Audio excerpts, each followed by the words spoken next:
It's Thursday, and today we have a special episode for Pride Month of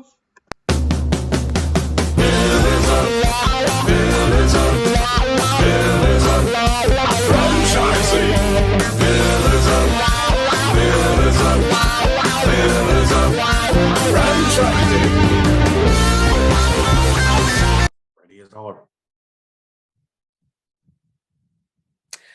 All right, Kristin, we are here on Pillars of Franchising with three very special guests to help us celebrate Pride Month. We've got, I know, we're so excited. It's going to be a fun show with a lot of important information about Pride and franchising. We've got Paul Pickett from Wild Birds Unlimited. We've got Mark Jameson from Propelled Brands, and we've got Cassidy Ford from FRM Solutions. So everybody, welcome to the show. Yeah, awesome. Thank you. Excited to be here. Happy Pride. Yeah. Happy Pride. Yeah. Pride. So to start it off, I just think it's, since we said Happy Pride, I think it's important to discuss why we have a Pride Month. Why is that important, both culturally in your business? Why is it important that we celebrate Pride Month? And how does that impact you in terms of what you're doing with your work roles? Paul, you want to start us off? Sure. I just think it's important to, whenever you have a community that maybe has not been widely embraced and accepted, those people who are accepting it need to promote that. And what it will do is create additional acceptance and embracing of that community from others. And both Cassidy and Mark have probably heard me say this a million times. I mean, won't it be nice when we don't need a Pride Month because nobody cares? And people will say, oh, remember the day when we cared about that? Mm-hmm. Remember the day when we cared?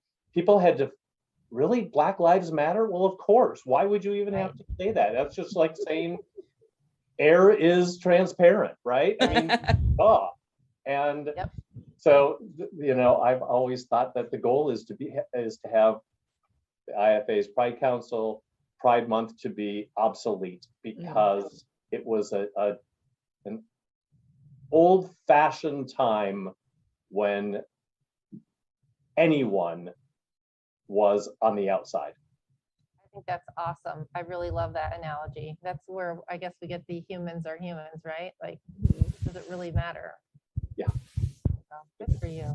And I think it's important in business to celebrate the fact that all are welcome. And that's not, and you know, we're in franchising, so we want to make sure that the LGBTQ plus community, the Black community, women, whatever the, you know, race, nationality, gender, sexual orientation, none of it matters. Everyone's welcome, and we want to serve everybody, and we want everyone to be inclusive and included. I love it. Mark, what are your thoughts on that? Yeah, I mean, I certainly share the thoughts that Paul does, and you know, what's exciting about, I think, Pride Month is it is acknowledgement for, in our company, we have a fairly good amount of LGBT franchisees. We have a number of LGBTQ employees. And so I think it's as important for them as well to feel welcomed and a part of something. And I agree with Paul, it would be great maybe someday if we didn't, although I don't know that we'll ever not celebrate it. I think celebrating it is great, and appreciate where we've gotten. There's still a long way to go, right? And I think that both when Paul and I created the Pride Council, which I know we'll talk about later, I think it was for us both, you know, I'm going to put Paul in a spot a little bit too. We're both a different generation, and, you know, was not in a generation where anything was welcome. And so it's nice now to see the embrace when we launch it and you see people coming forward.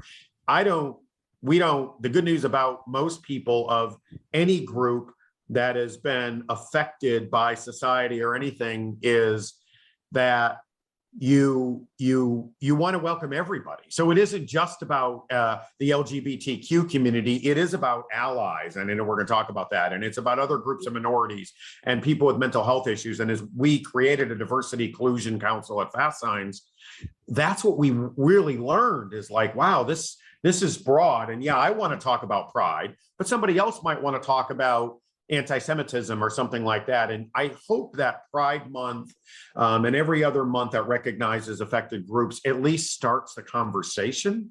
Right. I don't think hate will ever go away. It hasn't in the history of the country. But I do hope that when people realize, and you hear this a lot, that my friend, my neighbor, my boss, my son, my child are members of those community, then I think it's harder to hate. And I hope this at least opens up the conversation. And that to me is what Pride Month means, and why I think it's so important to proudly carry the flag and celebrate Pride, as well as celebrate every other Black History Month and every other month that to me is a group that, you know, all those groups have been similarly affected in different ways. So Yeah. Let me ask you, in starting the council, have you found, or what have you found has been the reaction of this huge community of franchise owners? You know, it's interesting, Kristin. We were excited. It was a very diverse group. We made sure we had representations from virtually every community we could find within our network. And what surprised me was there were people who actually texted me directly and said, "Why are you doing this? Are you being forced to do this? Is this a PR thing?" And I'm like, no, it's like, we want to celebrate those communities that are an important part of our franchise. You have employees in these groups, right? And so I would say, generally speaking, certainly the management of the company and everybody else was well embracing, including our CEO, Catherine Monson, who is the former chair of the IFA. Yeah. But there were franchisees who just were like, "Why are you doing this?" And I have to admit, I looked at it and thought, this is 2021. Somebody actually has a problem. Why would this be a negative? I'm not taking away anything from you. I'm not saying you have less rights or I have more rights. Yeah. I just want everybody to have equal rights. So it did surprise me. And I had franchisees, some strong franchisees that texted me directly, knowing that I'm a member of the LGBTQ community. I don't necessarily wave the flag in my office, but I don't hide it either. I talk about my partner openly and everything else. So, but generally it was very well received. We talked about it. We introduced it at our convention in February of this year. The Pride Council was on stage. They talked about why it was important. And so I would say most people were embracing, but I was surprised that there were folks that just don't understand it. And I guess I shouldn't at this stage of life. But do you also find it, sorry, Kristin, I find it interesting that people in leadership of businesses would assume that they don't have members of different communities working for them. Or don't care, right? Maybe it's that they don't care. Yeah. I don't know. Most people are going to have a member of almost every community working for them if you get to a certain size of business. They just might not be forthcoming because they don't feel warmth coming from the leaders. So and even if it's not that person working for them, what if it's their son or daughter who is, exactly. And now they want to feel like, boy, this is a community that welcomes even my children as an employer, right? Exactly. Well, and sometimes, we talk a lot about longevity and culture within our businesses, right? And so part of having an open culture and an authentic group of employees means that people want to share and they want to talk with people. And maybe, one of my employees is going through this with their children and they want to have somebody else that they can relate to and talk to about it, because that's kind of like therapy. And, we had read a study and we talked about it a couple shows ago about how it's harder for people to leave the job if they work with their friends. Mm-hmm. Yeah. Right. And so, I'm like you, I'm dumbfounded when you have business owners and some of them wildly successful from the perspective of, cash, we'll call it that, right? Society, perhaps not so much, obviously from this conversation, but that are blind to what we're really all about. And why not have your staff reflect the community that you're serving? Yeah, it's a sad commentary that you have to think that way, right? That somebody would actually ask the question when they have customers a part of that community. And one of the things that we did talk when we launched the council about to our franchisees, and maybe it isn't the right approach, but many in the diversity in council said, no matter what group they're from, is we need to let others know why it's important. Exactly to your point, Kristin. It's good to hiring new employees. It's good for retention of employees. It's good for business. Yeah. And so if you can't get there because you don't want to love me because I'm gay or Black or have mental health issues or any minority group, then recognize the fact that I'm probably good for your business. And I'm good for helping hire employees, which everybody's struggling with that challenge today. And putting up a wall of hate is not going to help you attract more employees. That's right. That's right. Cassie, what do you think about all this? Yeah, so I'm here as an ally. It's something that's really near and dear to my heart. I have a gay uncle. I lived with him and his partner for a while when I was in college, and I saw discrimination firsthand. And so now as I look in business, I'm a woman, I have a disability, I struggle with mental health issues. I fall into those categories that you all are talking about, where I really can relate. Mark, you were saying about the different celebration months, right? So this is my favorite time of year, where you have Women's History Month, you have Mental Health Awareness Month, Tourette Awareness Month, and Pride Month that are back to back to back. And my goal, and what I see as something that has really, in my experience, it's caused more employee retention, is when those companies aren't just rainbow washing or talking the talk and not walking the walk, but are truly investing in my community and the things that I care about during these months, right? And it shouldn't just be right now, it should be all year long. And the idea, just as Paul was saying, is that it's something down the line that we can continue to celebrate, but that is just what it is. It's the norm.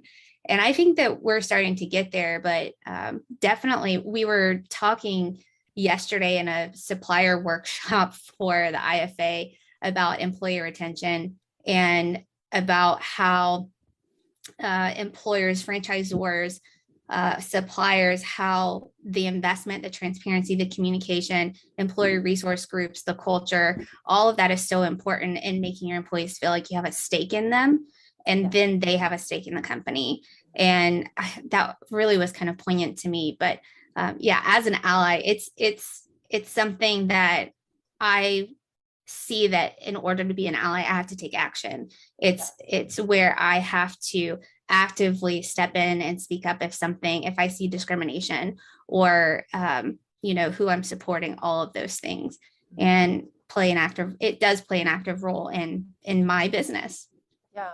And what do you do in your business to help ensure that the teams that you work with, because you work with a lot of different teams, right? I do. That they are really creating that environment. It's interesting. And I work with a lot of different franchisors, so I see the different ways that these franchisors are approaching Pride Month and celebrations of all different communities, minorities. And I have thoughts sometimes. I have some opinions sometimes about what's going on. And I do choose to keep my opinions to myself in large part, but I do try to educate where possible, when possible, and make sure that my stance is also known, what I'm comfortable with and uncomfortable with. And I've seen ways in which that education piece, or those really kind things, have made an impact in the way that someone else is behaving or speaking. So it's really subtle. It's just small things. Sometimes in business, there are lines that I think some people are comfortable and uncomfortable crossing. But in my opinion, if I'm now sharing it, sometimes those lines need to be crossed. Yeah. And that becomes really important when you're dealing with other teams or clients. Absolutely. And Paul, you started the council, right, for IFA? Mark and I did. Okay, both of you together. Yeah. Excellent. Yep, together with an associate at the IFA, Suzanne Beal, who's no longer with the IFA, but she was our big advocate there, which is now, she's been replaced, and we now fall under the Diversity Council. And so we've had a lot of support from the IFA. Awesome. And so when did you recently started this, right? Well, we did a big kickoff party along with Fan in September of 2019, and it was just a part, more of a party and a celebration that we'd created this council with the support from so many people, and we were overwhelmed at how many people showed up for this kickoff, this launch party. It was just amazing. The energy was great.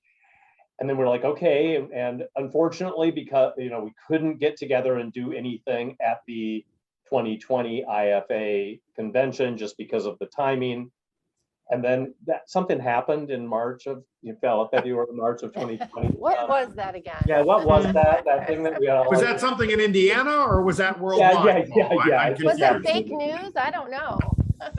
So we sort of, Mark and I had efforts, and we made, we had some meetings. We went out and communicated with some other LGBTQ plus business organizations, the Chamber of Commerce, the who else did we meet with? We met with several Congress people, and Congress people as well that were supportive, like Chris Pappas, and Yep. So we had some efforts, and then we actually kind of got stalled a little bit, but we picked back up, and we've had a couple meetings, and we had a really good webinar, educational seminar on what a company is doing to just improve all DEI, diversity, equity, and inclusion, equality and inclusion, sorry. And we're doing another presentation webinar, educational webinar in this month, just talking about how different brands approach the celebration and their own stance and how they tap into the opportunities, and yet also, it's franchising. So it is a little weird because guess what?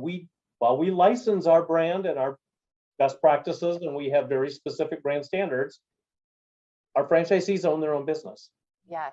So talking about, coming at it from different angles and pushing down, pulling up, how we manage that, and what's appropriate for your brand and how comfortable your brand is, and where your, I think Cassidy said it really well. Like, when do you need to step in, and when do you need to just allow it? I'm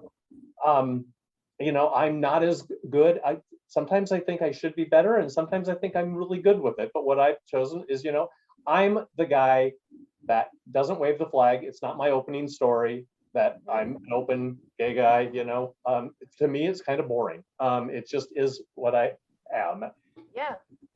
My way to make a difference is more, I find that familiarity and engagement in some ways allows people who are uncomfortable to have a more comfortable conversation. So rather than, and I'm not going to say pushy, that's the wrong word, but rather than being more obvious, I'm more subtle in my approach. And I have found that works really well for me and for the people that I engage with. I'll tell a story later if you want to hear it about what Jim Carpenter, the founder and CEO of Wild Birds Unlimited, the lesson that I got when I was 25. So a year or two ago. Paul, I think it's a great story because I think it's important to understand how to talk.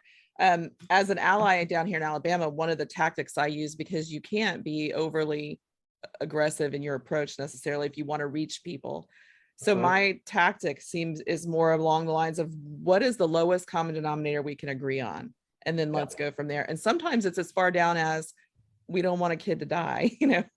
We want kids to be mentally healthy and safe and secure, period. And if you can launch from that point, sometimes it's a lot more high level, but tell that story, because I do think it's a nice way to show how your franchise brand has handled you in such a loving and accepting way. Okay, well, I was 25 or 26. I was very young. And you're still very young to us. We're all young at heart. At heart, thank you, and bless you, Mark. So I'm in a relationship that was ending. It didn't work out. It was clearly I was stressed out. It was difficult. I was moving, and I had just never talked about it. Right? I had a roommate. I was just very, very quiet about it. And Jim Carpenter pulled me in his office, and he's like, "I know something's going on. Your work is fine. You're doing a great job, but I can tell you're stressed out. Can we talk about it? And I said, yes. And he's like, Paul, just so you know, we know you're gay. And he said, that's okay. And I'm like, oh, but of course the relief comes over you. Yeah. It's like, and he's like, it's no big deal. No one cares. He said, it's never been your lead story. You've got way more other things about you that are more interesting than who you love. Mhm. But we want you to know that you're fine here. It's a safe spot. And, we are going to add, I think, it didn't happen till later, but we've added we embrace diversity to our values statement, which is given to every one of our franchisees and all of our candidates. I just said, well, what happens? What do I do when somebody asks me about my wife? Which happens, when you're in development, you're talking, you're helping people a big major decision. You do get personal sometimes. You're asking them really personal questions like, I need your social security number and your personal financial statement, right? Yeah. What is going on in your life that may affect your ability to really embrace this business and make it thrive? And questions like that, they're deep. People ask you questions in kind, right? Yep. And he said, I said, I usually try to avoid it. And he's like, that's not okay. You need to give an honest answer where you're comfortable. You don't have to go into great detail if you're not comfortable. But he said, you're not allowed to avoid the question because avoiding the question is a lie. Mhm. And you're in development. And we have your transparency is another one of our Yeah. You have to do this. You have to correct them and say you have a partner at the time. Now I have a husband. That was a long time ago. And I said to him, this is the part, maybe I may crack up just a little bit because it does get me a little emotional where I said, what do I say or what happens if somebody doesn't want to join the Wild Birds Unlimited franchise system because I'm gay? And Jim Carpenter said, I'll give you two answers. I'll give you the same answer, but from two different approaches. It's like one, personal. We don't want those people in our system. Mhm. We want people who embrace diversity. That is one of our values. We want people who love everybody. That's my personal answer. That's our culture answer. He said, here's my profit answer is we're retailers. Retailers want us, our mission is to bring people and nature together. We want everyone in the world to feed birds. That's our big mission. Hopefully they buy the product from us. But they're retailers. They need to welcome somebody who comes in who's LGBTQ plus community. There wasn't as many letters on it at that point, but a gay or lesbian or at the time, we want to embrace them. If they're green, gray, black, brown, whatever, everyone comes in. I don't care if they're Catholic, Episcopalian, agnostic, whatever, everyone is welcome. And that is a profit position to be in because everyone's business will grow if more people are welcome. So that's just the answer. And he said, if anyone gives you any heck or any questions that are uncomfortable, you just come to me and I'll take care of it. Yep. And it was just, So when you're 25 years old and you've not been forthcoming with that in your business, what does that do for you? It empowers you. It makes you proud. It makes you breathe. Mm-hmm. That you don't have to worry about it, which is, this is, there's the profit thing. So I think a lot of people from this community and from other communities, women who have not been able to climb the quote unquote corporate ladder because there's a ceiling because of misogyny, own their own business. And franchising is such a great way to do it because they can eliminate that ceiling. Right. And they can actually take and build the culture that they want. And they can empower others from other diverse communities, including old white straight guys, are in there too. Well, and that's always interesting because we talk, and Elizabeth mentioned before too, about how that's kind of been what franchising has been run by and known by, right, for years and years, is the old white guy. And so obviously we work to really shatter that image, because that's not really what maybe we still are predominantly that way, but we're working, I think everybody's working really hard to change that. I mean, we are far more diverse in it as a whole in franchising than ever before.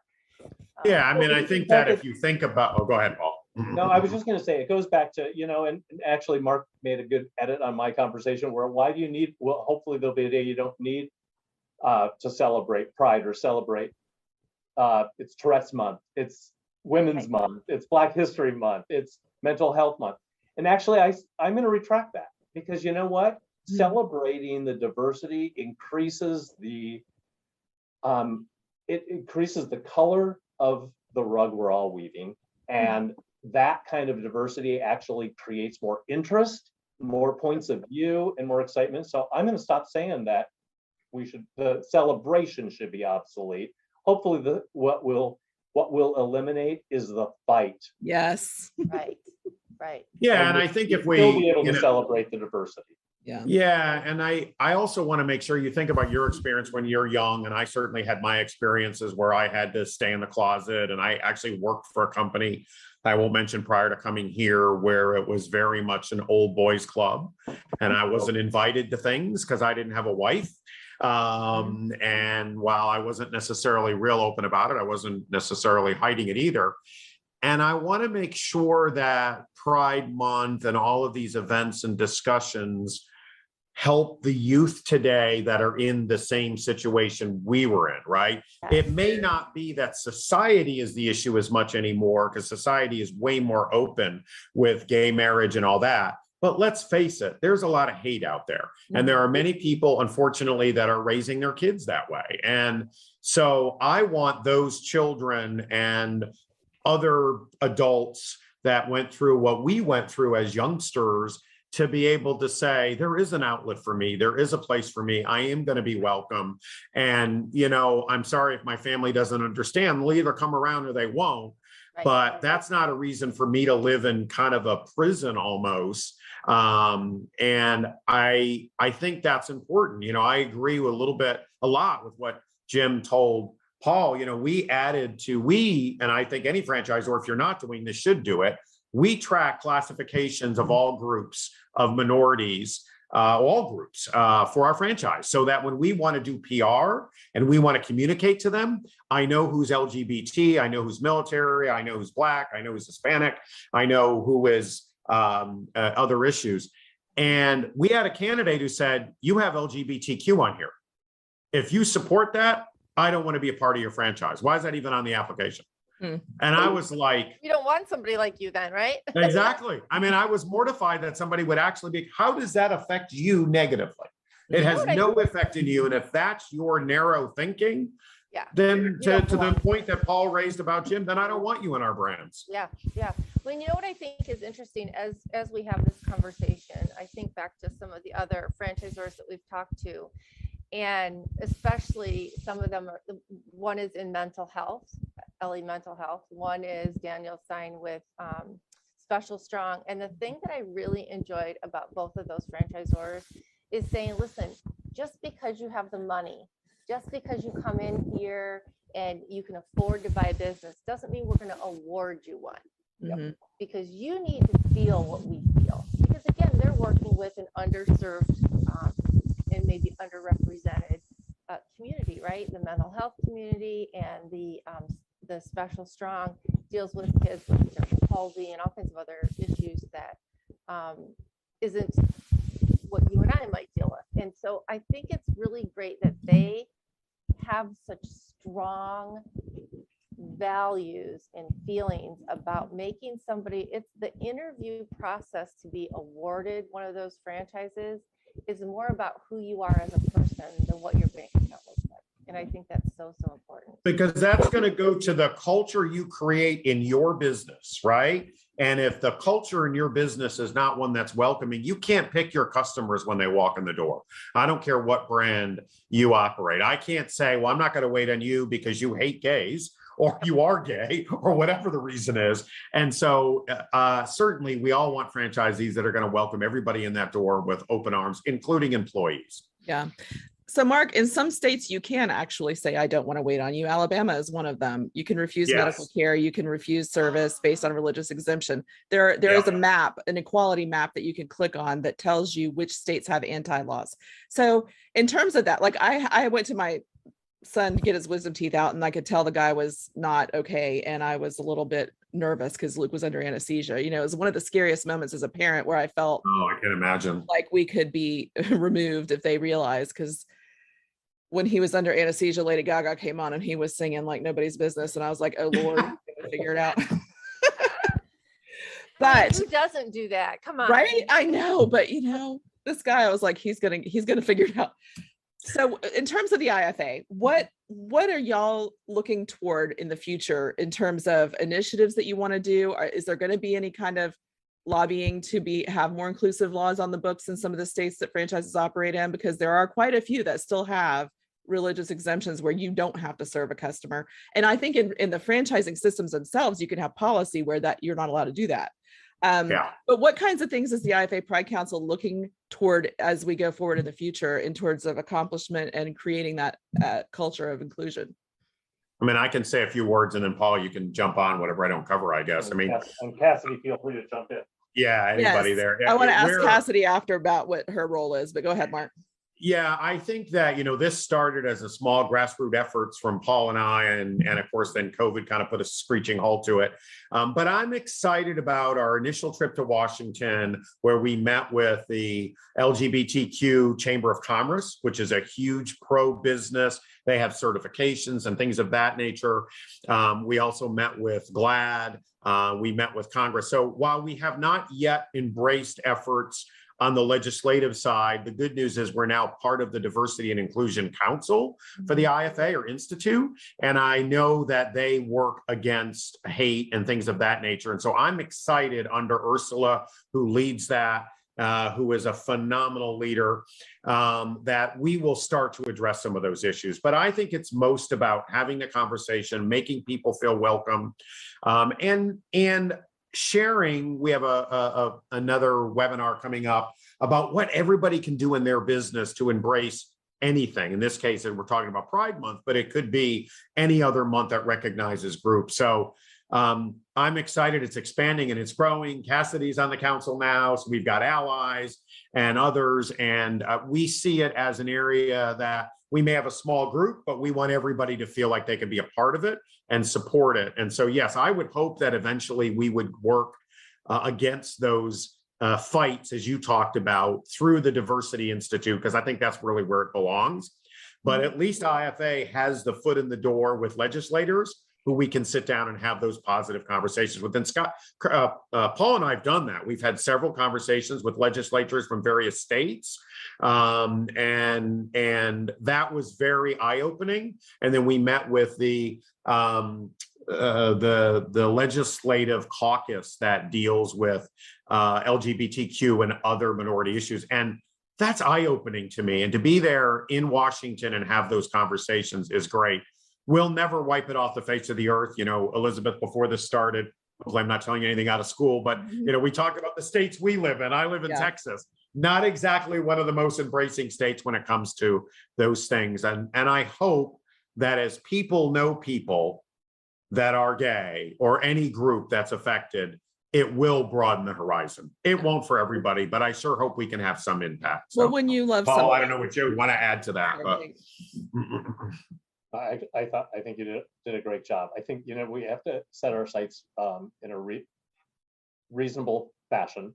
So, you know, fighting for just general LGBTQ rights or transgender rights in a state, and, you know, bathroom accessibility, and that seems a little bit out of the scope of what the Pride Council can do, and certainly we all may want to do that individually, but from a business standpoint, it's really to educate the industry to the value of having a more diverse group, welcoming a group, why they our found, you know, in my system, you look at the top, we went to our like top event of all of our top producing stores at our conference. I'm like, oh my gosh, there are so many people here who are in that community, that part, one of those, my community, the LGBTQ plus community. And, you know, I'm talking to them, I'm like, tell me about this. And they're like, well, you made it clear early in the process that this was a company that didn't care and that embraced it. Yeah. And that was not what we felt. We felt uncomfortable talking to some other franchise brands. And you made it real clear. It's no big deal.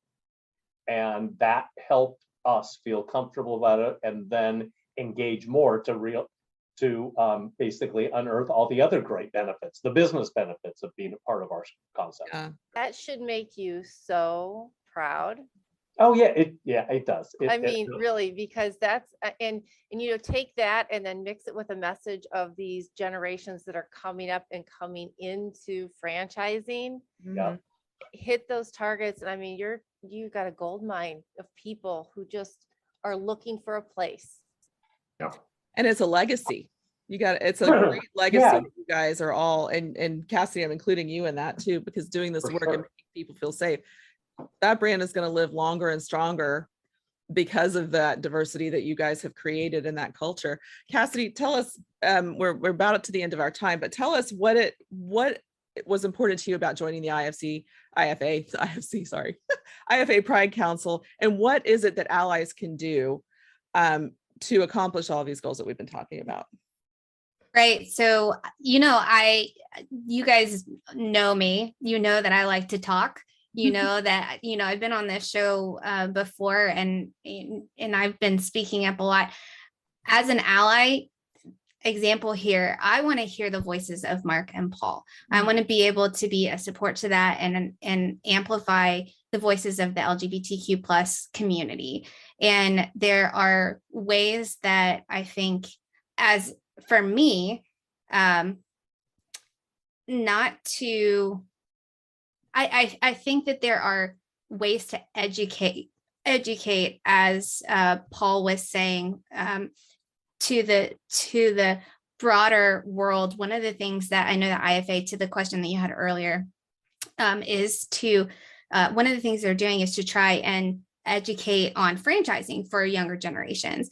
And this is an opportunity for the IFA to not just educate younger generations, but make sure that the franchising community is an open and welcoming place for those generations. And so if you ask, you know, what's the future of franchising look like? If you ask how we can be allies in shaping that future, I would just say honing in for me and other allies on education, support, amplifying the voices that are really key in making a difference and setting an example for what diversity can look like in franchising and having that impact on younger generations.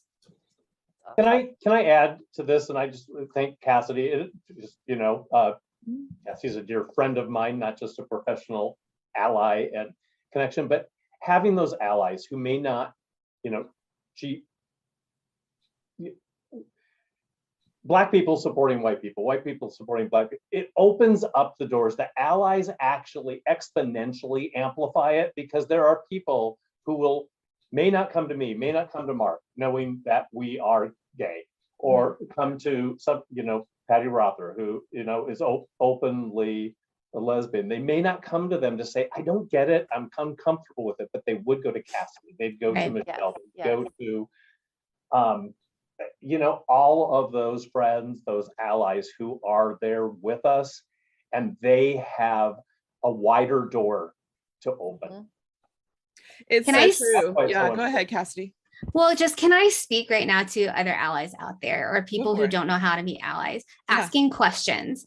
if you don't know, just ask a question. If you don't know the letters, if you don't know like the language, if you don't know how to approach someone, just ask questions, because no one in the LGBTQ community, no other ally is going to sit there and say, I don't want you to understand it. I don't want you to know. And it's a constant growing and learning process. It's constantly changing as we evolve, as everything is. But it's so important to just not have that fear, because take that fear away, and that's where we have an open community. Yep. So I think that's great, Cassidy. You know, my daughter said to me the other day, I was talking about one of the kids in our community who has recently come out, and I slipped because I've always known him since he was 2. Now she and my daughter said, well, did you even ask their pronouns? And I went, oh my God, I was I supposed to do that? And she said, Mom, that's really the first thing you need to do is ask pronouns. So the next time I saw this child, I'm like, listen, I'm really sorry. I'm learning this right now, you know, kind of on the fly. I forgot to ask you, what are your pronouns? And she said she, her. And I'm like, okay, good. Now I feel like I've made that connection. And now I get the name change. Now it all fits into this little package for me. And I think it's important for people, because I'm an ally too with children that are going through all this. And it's so important when you say ask the question, right? Something as simple as that. And so many of these kids go home and their parents will flat out say, I don't care who you are outside of the house or what you want to be called outside of the house, but in this house, you're going to be what I named you. In this house, you're going to be how you were born. And they have to have a safe place to go. And if that happens to be my business, okay. If that happens to be my house, okay. But we have to start asking the questions, Cassie. I think you're so right on that. Absolutely. Well, guys, this has been a great show. I'm so appreciative of you. And I, as an ally and a mother, have been in businesses where I was uncomfortable, or I felt like I had to censor myself. And so I very much appreciate that the people on my team at Pillars are embracing of a pride show. That's not always the case. And anytime you guys have news and you want to come on and talk about what you're doing in the Pride Council or in your own businesses with your diversity, equity, and inclusion programs, we would love to have you back.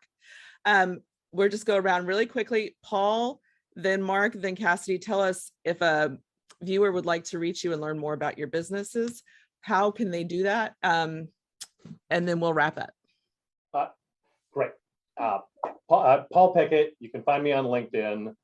You can also, my email is my last name followed by my first initial. So Pickett, p@wbu.com. Shoot me an email, send me a message on LinkedIn. That's probably the easiest. All right, Mark. Thank you. Thank you. Thank you. Yeah, thank you. Thank you for doing this. This has been amazing and enlightening. And thank you for the allies that are here as well. We really appreciate that. Mark Jameson. Our website is Propelled Brands, and you can learn about our brands there. And my bio is in our PROPELLED brands. My email address is mark.jameson, like the whiskey, JAMESON, @propelledbrands.com. I'm also on LinkedIn, and that may be easier as well. But thank you for being a part of today, and thank you for hosting this. Cassidy? Yeah, so you can definitely find me on LinkedIn. And also, if you want to shoot me an email, you can do so at ford.cassidy@thefranchiseticker.com. Perfect. Awesome. Well, we'll also have all that posted on our website as well for our viewers and listeners, if they, for whatever reason, weren't in a position where they can write that down. Yep, absolutely. All right. Thank you, guys. Happy Pride Month, and we'll be talking to you again soon. Thank you so much. Thank you. Happy Pride Month.